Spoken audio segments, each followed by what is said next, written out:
నమస్తే. ఇన్నాళ్ళు నన్ను సపోర్ట్ చేస్తూ, ఎంకరేజ్ చేస్తూ మీ ప్రేమని నాకు అందిస్తున్న ప్రతి ఒక్కరికి కృతజ్ఞతలు. అలాగే ఈ వీడియో కూడా ఖచ్చితంగా మీకు ఉపయోగపడుతుంది. లైక్, షేర్ అండ్ సబ్స్క్రైబ్ చేసి మీ సపోర్ట్‌ని నాకు అందించండి. అలాగే ఈ వీడియో పట్ల మీకున్న అభిప్రాయాన్ని కామెంట్ సెక్షన్‌లో కామెంట్ చేసి తెలియజేయండి. ఇప్పుడు వీడియోని చూద్దాం. జీవితంలో రకరకాల సమస్యలతో బాధపడుతున్నారా? ముఖ్యంగా ఆర్థిక సమస్యలతో సతమతమవుతున్నారా? ఎన్నో పరిహారాలు చేసి అలసిపోయారా? మంచి మార్గం దొరకాలని కోరుకుంటున్నారా? అయితే రండి, విశ్వాన్ని ఎలా అడగాలో తెలుసుకుందాం. లా ఆఫ్ అట్రాక్షన్ క్లాసెస్ మీకోసం మన ఛానల్లో. వివరాల కొరకు సంప్రదించండి. నమస్తే, వెల్కమ్ టు అవర్ ఛానల్. నేను పద్మిని. ప్రస్తుతంతో పాటు ప్రముఖ ఆధ్యాత్మికవేత్త, అస్ట్రాలజర్, అలాగే లైఫ్ కోచ్ శ్రీమతి డాక్టర్ సుధా గారు మనతో పాటు ఉన్నారు. మాట్లాడదాం. సుధా గారు నమస్తే అండి. నమస్కారం పద్మిని. బాగున్నారా సుధా గారు? ఫైన్. మీరందరూ ఎలా ఉన్నారు? మేము అందరం బాగున్నాం. సెప్టెంబర్ మాసం వచ్చేస్తుంది. మీరు బోర్డు మీద రాసినట్టుగానే ఎస్, సెప్టెంబర్ భాద్రపద మాసం కూడా సెప్టెంబర్ ఇంచుమించు 4వ తారీఖు మొదలవుతుంది. ఎలా ఉండబోతోంది సెప్టెంబర్ మాసం ద్వాదశ రాశుల వాళ్ళకి? అందరూ వేచి ఉంటారు కదా దాని గురించి. యాక్చువల్ గా ఫస్ట్ ఎప్పటికైనా మన రాశి ఫలితాలు మాట్లాడుకున్నాం అంటే మనం గోచారం మాట్లాడుకోవాలి. సో ఇక్కడ ఏమేమి ప్లానెట్స్ అంటే గ్రహాలు ఉన్నాయో చూద్దాం. ఏ ఇంట్లో ఉన్నాయి, ఏమేమి రాశిలో ఉన్నాయో చూద్దాము. సో ఫస్ట్ మనం ఎప్పుడు మాట్లాడుకునేది ఏంటి, మనం గురువు గురించి మాట్లాడుకుంటాం. గురువు ఏమో మనకేమో వృషభంలో ఉన్నారు. అలాగే మనకి మార్స్ అంటే ఏంటి, మేషానికి అధిపతి, ఆయనేమో ఇక్కడికి బుధుడి ఇంట్లోకి వస్తున్నాడు అనమాట. అంటే మనకి మిథునంలో. అలాగే బుధుడు దిగుతున్నారు ఎక్కడికి, మనకి సింహానికి. ఆల్రెడీ రిట్రోగ్రేడ్ అయ్యి దిగడం అంటే సెప్టెంబర్ 4th కి 5th కి అలా దిగుతున్నారు అనమాట. తర్వాత కేతు ఏమో మనకి కన్యలోనే ఉన్నారు. అలాగే రాహు మనకి మీనంలో ఉన్నారు. శని ఏమో రిట్రోగ్రేడ్ లో మనకి కుంభంలోనే ఉన్నారు. ఇంకోటి ఏంటంటే మనకి ఇక్కడ శుక్రుడేమో మనకి ఆగస్ట్ ఎండ్ నుంచి మనకి సెప్టెంబర్ 18th వరకు ఇందులో అంటే ఏంటి కన్యలో ఉంటున్నారు. మళ్ళా ఆయనేమో తులాకి వెళ్తున్నారు సెప్టెంబర్ 18th కి. రవి ఏమో మనకి సెప్టెంబర్ 16th కి కన్యకి దిగుతున్నారు అనమాట. అలాగే బుధుడు నేను ఇందాక మాట్లాడినట్టు కిందకు వస్తున్నారు, సింహానికి వస్తున్నారు. సో ఇవి గ్రహచారాలు. మనం ఎప్పుడు అనుకున్నట్టే కొన్ని రాశులకి చాలా బాగుంటాయి, కొన్ని రాశుల వారికి మిశ్రమంగా ఉంటాయి. జనరల్ గా మనం చూసామంటే అన్ని మిశ్రమ ఫలితాలే మనం చెప్తూ ఉంటాం. ఎందుకంటే మనకి షార్ట్ టర్మ్ పీరియడ్ ఇది, అంటే 30 రోజులకి మాట్లాడుకుంటున్నాము. సో ఈ గ్రహచారం పట్టే మనం అన్ని రాశుల వారికి మాట్లాడుకోవాలి. సో అందరికి మిశ్రమ ఫలితాలు. కొన్ని రాశులకి చాలా బాగుంటాయి, ఎస్పెషల్లీ వృశ్చిక రాశికి, మేష రాశికి చాలా బాగుంటుంది. ఎందుకు బాగుంటుంది అనేది కూడా ఒకసారి మనం వివరంగా తెలుసుకుందాం. అలాగే సో మంత్లీ కాబట్టి 30 రోజులకి సంబంధించి కాబట్టి కుజ, బుధ, రవి, శుక్రుల్ని బేస్ చేసుకుని మీరు ఇప్పుడు చెప్పేటటువంటి ఫలితాలు మొత్తం అన్ని చూసుకుంటాం. ఎందుకంటే అరే కేతు, రాహు కూడా చూసుకోవాలి కదా, మేజర్ గ్రహాలు. ఎప్పటికైనా గ్రహచారం అంటే ఏంటి, గోచారం చూసినప్పుడు మనం మేజర్ గ్రహాలని ఎక్కువ తీసుకుంటాం, అంటే పరిగణనకి ఎక్కువ తీసుకుంటాం. ఇవి చిన్న చిన్న అంటే ఏంటంటే తొందరగా మూవ్ అయ్యే ప్లానెట్స్ కనుక మనం కొంతవరకు చెప్పగలుగుతాం. ఏదైనా సరే వ్యక్తిగత జాతకం మీద ఆధారపడి ఉంటుంది. డెఫినెట్లీ ఏది జరిగినా 1 minute లో జరుగుతుంది, ఒక్క రోజు చాలు కదా. అదే కరెక్టే. బట్ ఏంటంటే అది లైఫ్ లాంగ్ వాళ్ళకి అది రిజల్ట్స్ అనేవి కనిపిస్తూ ఉంటాయి. కానీ అదే మంచి ఫలితాలు అయితే తప్పక అందరూ సంతోషిస్తారు. అవే ఏంటంటే కొంచెం ఏదైనా నలతో వచ్చింది, లేకపోతే మెడికల్ ఇష్యూస్ వచ్చాయి, లేకపోతే మనీ వెళ్ళిపోవడం, అలాగే సంపద పోవడం కానీ, లేకపోతే ప్రమోషన్ రాకపోవడం కానీ, లేకపోతే ఉద్యోగం పోవడం కానీ, ఉద్యోగం మార్పిడి కానీ, ఇలాంటివి జరిగినప్పుడు అందరికీ కన్సర్న్ అనేది ఎక్కువ అవుతుంది, యాంగ్జైటీ ఎక్కువ అవుతుంది. వీటన్నిటికీ మనం చెప్పేది మోస్ట్ ఇంపార్టెంట్ ఏంటంటే మనం పరిహారాలు చేయాలి, రెమెడియల్ మెషర్స్ చేయాలి. అదే తప్పక లాంగ్ టర్మ్ చేయాలి కదా.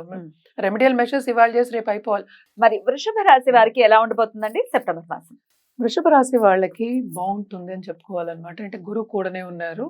అలాగే ఏంటంటే మనకి 11వ లార్డ్ అంటే మనకి మీన రాశికి అధిపతి కదా, 11th లార్డ్ అంటే లాభం కూడానే ఉన్నట్టే కదా.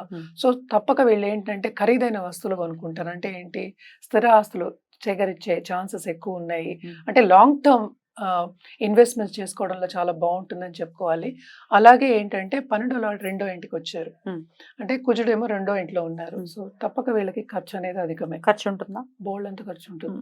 ఎందుకు ఖర్చు పెడుతున్నారో తెలియనంత ఖర్చు ఉంటుంది అనమాట. అందులో కుజుడు అంటే అగ్రెసివ్ ప్లానెట్ కూడా మనకి, సో ఇంకా ఎక్కువ ఉంటుంది. అగ్రెసివ్ ఖర్చులు అని చెప్పొద్దు మనం, అంటే ఎక్కువ ఖర్చులు పెడతారు. ఎందుకు అంటే తెలియకుండా ఖర్చు పెట్టారు. నేను వెళ్ళాను కదా, అక్కడేమో బాగుంది, అది చాలా బాగుంది కొనేయడం, అలాగా. Hmm. ఎందుకో అంటే Hmm. దూబ్రా ఖర్చులని చెప్పకూడదు. వాటికి వాళ్ళ ఆనందం కోసం వాళ్ళు కొనుక్కుంటున్నారు. సో దూబ్రా అని చెప్పడానికి ఉండదు కానీ బట్ ఖర్చులైతే అధికము.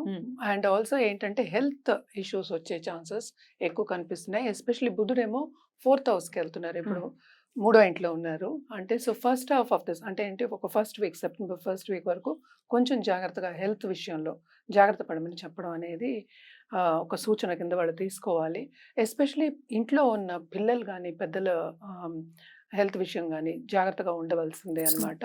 అలాగే మనం చూసామంటే రవి సంచారం మనకేమో 5వ ఇంట్లోకి వస్తుంది. సో పిల్లలు తప్పక పైకి వచ్చే ఛాన్సెస్ ఎక్కువ కనిపిస్తున్నాయి. అంటే పైకి వస్తే అంటే ఎక్కువ బయటికి వెళ్ళి చదువుకోవాలి అనుకునే వాళ్ళు ఉంటారు. పై చదువులకు వెళ్ళే వాళ్ళు ఉంటారు. వాళ్ళందరికీ తప్పక మంచి సూచనలు. ఎస్పెషల్లీ ఈ రాశిలో ఉన్న వాళ్ళ పిల్లలకి అనమాట. నేను ఎదిగిన పిల్లల గురించి మాట్లాడుతున్నా. అలాగే చిన్న పిల్లలకు కానీ లేకపోతే ఇప్పుడు 4th 5th స్టాండర్డ్ కానీ 10th స్టాండర్డ్లో ఉన్న ఆ పిల్లలకు కూడా ఏంటంటే ఒక దారిలో ఉంటారు. మనం చెప్పిన మాట అనేది వింటారు ఈ నెల అని చెప్పచ్చు. అలాగే ఏంటంటే వాళ్ళని దారిని పెట్టడం కానీ వాళ్ళ గురించి కొన్ని ఖర్చులు పెట్టడం కానీ ఒక దారి చూపించడం కానీ జరుగుతుందన్నమాట. అలాగే ట్రావెలింగ్ కూడా ఏంటంటే ఎస్పెషల్లీ స్టూడెంట్స్కి తప్పక ఫారిన్ ట్రావెల్ అనేది ఉంటుంది. అండ్ ఆల్సో ఏంటంటే వాళ్ళకి కావాల్సినవి దొరుకుతుంది. అంటే యూనివర్సిటీ నేను సబ్జెక్ట్స్ అంటే అది కూడా ఈజీ కాదు కదా ఈ రోజుల్లో. తప్పక దొరుకుతుంది, బాగుంటుందని చెప్పుకోవాలి. అలాగే second half of this month Ravi దిగిన తర్వాత ఇదంతా అనమాట. ముందు first half of this month వీళ్ళకి కంఫర్ట్ లెవెల్ అనేది పెరుగుతుంది. అంటే స్టేటస్ అనేది పెరుగుతుంది తప్పక. అంటే ఏంటి ఫైనాన్షియల్గా కూడా వీళ్ళకి స్టెబిలిటీ అనేది వస్తుంది. అంటే ఇన్కమ్లో స్టెబిలిటీ అనేది రావాలి అంటే తప్ప కెరియర్ బాగుండాలి. సో కెరియర్ తప్పక బాగుంటుంది. అలాగే మనం చూసాము అంటే శ్రమకి తగిన ఫలితం అనేది తప్పక దొరుకుతుంది. అలాగే ఏంటంటే బంధుమిత్రుల కలయిక ఉంటుంది. కానీ సపోర్ట్ అనేది ఏంటంటే మనం అందరితోనూ సక్రమంగా ఉంటే సపోర్ట్ అనేది ఉంటుంది. అంటే నోటి దుడుసు ఎప్పుడు వీళ్ళ కూడా ఉండకూడదు. ఎందుకంటే సెకండ్ మనకి ఉన్నారు కదా, కూడా గురువు ఉన్నారు కనుక కాపాడుతున్నారు. కొంచెం పర్వాలేదు. అదే కాపాడుతూ ఉంటారు. బట్ ఎక్కడైనా మనం జాగ్రత్తగా ఉండడం అనేది ఇంపార్టెంట్. అలాగే ఏంటంటే మనకి దాంపత్య జీవితంలో కూడా అనుకూల పరిస్థితే కనిపిస్తుంది. కానీ కొన్ని ఆర్గ్యుమెంట్స్, కొన్ని డిఫరెన్సెస్ రావడం, ఒపీనియన్స్ రావడం అనేది కామన్. వీళ్ళకి ఎస్పెషల్లీ ఏంటంటే ఎక్కువ మనం చూసాము అంటే ప్రాపర్టీ ఇష్యూస్లో ఎవరైనా ఇబ్బంది పడుతున్నారు, కోర్ట్ కేసెస్ ఏమైనా ఉన్నాయంటే అది మాత్రం వాయిదా పడుతుంది. అది కంటిన్యూ అవుతుందనే చెప్పాలి. కొన్ని ఇబ్బందులు అనేవి తప్పవన్నమాట.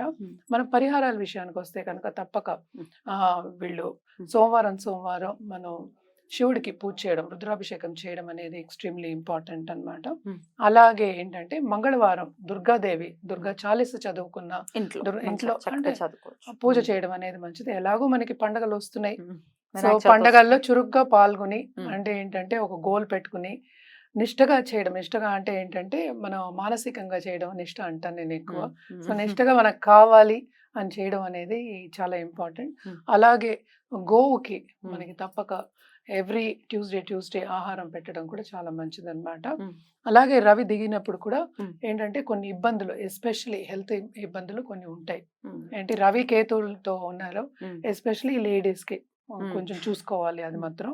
సో ఈ పరిహారాలు చేసినప్పుడు కొంత ఏంటంటే మనకి పాజిటివిటీ అనేది పెరుగుతుంది అండ్ లాంగ్ టర్మ్ లో వీళ్ళకి బాగుంటుంది. రైట్, అలా బాగుండాలి. డెఫినెట్ గా కొన్ని విషయాల్లో ఖచ్చితమైన జాగ్రత్తలు చెప్తూ ఉన్నారు కాబట్టి అది హెల్త్ విషయంలో, మాట విషయంలో జాగ్రత్తగా ఉండాలి అని చెప్తున్నారు కాబట్టి అవి దృష్టిలో పెట్టుకుంటూ, అలాగే ఆరాధించాల్సినటువంటి దైవాల గురించి కూడా చెప్పారు కాబట్టి అవి చేసుకుంటూ చాలా ప్రశాంతంగా వృషభ రాశి వారికి సెప్టెంబర్ మాసం వెళ్ళాలని మనస్ఫూర్తిగా కోరుకుంటూ ఇక నెక్స్ట్ ఎపిసోడ్ లో మిథున రాశి గురించి తెలుసుకుందాం. థ్యాంక్ యూ అండి, నమస్తే.